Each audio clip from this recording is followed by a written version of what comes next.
हम इस इतिहास को भुला रहे हैं। मैं धन्यवाद देना चाहता हूं अपने तरफ से इंडिया गठबंधन के तमाम साथियों को, जिन्होंने जामताड़ा के इस जिला मुख्यालय में इस तरह का आयोजन प्रारंभ किया है। इसके पूर्व मैं फतेहपुर सालबगान से ही भी आ रहा हूँ, वहाँ भी इस तरह का आयोजन है, नाला में भी इस तरह का आयोजन है। जिस तरह का सूचना मुझे प्राप्त है, इसका मतलब आज हमारे नवयुवक लोग हमारे इतिहास को समझ पाएंगे कि आखिर हम लोग किस शोषण और शासन के विरोध में लड़के संथाल परगना को हासिल किया था। आपको यह भी पता होगा कि वर्तमान में किसी एक सांसद ने पार्लियामेंट के अंदर इस संथाल परगना और पश्चिम बंगाल के कुछ हिस्से को लेकर के केंद्र शासित प्रदेश बनाने का भी आह्वान कर चुका है। मैं इसलिए इस बात को आपके समक्ष रखा कि आज हमारे नरसिंह और नंददा इस बात को आपके बीच रखने का काम कर रहे थे कि आज अगर हम नहीं जागे, आज भी अगर हमने नहीं चेते, आज हम अगर अपने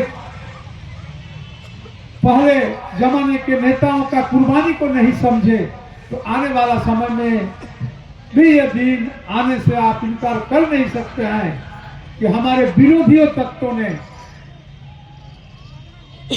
इसको भी केंद्र शासित राज्य बनाने का नाकाम प्रयास छेड़ेगा। इसलिए मैं आप तमाम लोगों को कहना चाहता हूं कि आप निश्चित रूप से अपने इतिहास को जानिए।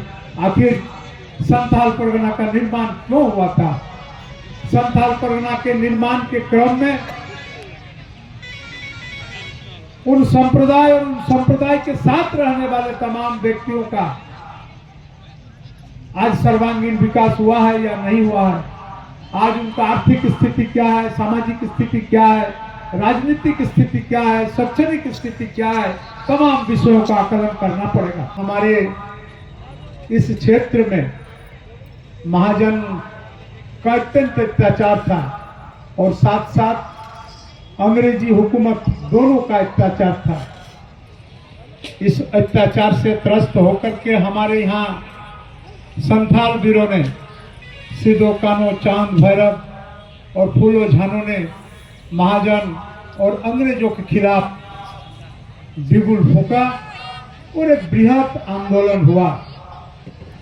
और 22 दिसंबर ठीक आज ही के दिन 1855 में उस आंदोलन में हमें कई चीज प्राप्त हुआ।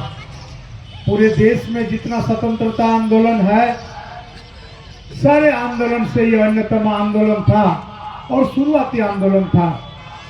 जब ब्रिटिश हुकूमत के खिलाफ किसी को एक आवाज करने की ताकत नहीं था, तो सबसे पहले हमारा ही संथाल परगना के धरती से, वर्तमान संथाल परगना के धरती से, भोकनाडी से उनके खिलाफ ये आंदोलन का बिगुल फूंका गया।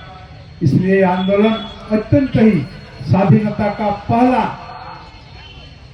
स्तर के आंदोलन के स्वरूप में माना जाता है।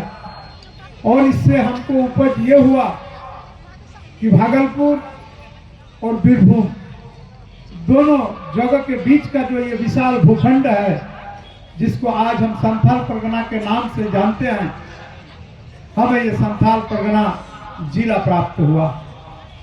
और एक चीज आपको पता होगा कि अंग्रेजी हुकूमत ने इस चीज को स्वीकार किया, जी हाँ, कि आंदोलन का क्या वजह है, और उस वजह को जानते हुए हमको यहाँ SPT एक्ट मिला था, संथाल परगना टेनेंसी एक्ट, जिस कानून के तहत यहाँ के जमीन खरीद और बिक्री नहीं होता है। और देश के अंदर में स्वाधीनता का जो चिंगारी भड़का, ये पूरे देश के अंदर में बिखरा और अंततः अंग्रेज को हमारे देश छोड़ करके जाना पड़ा।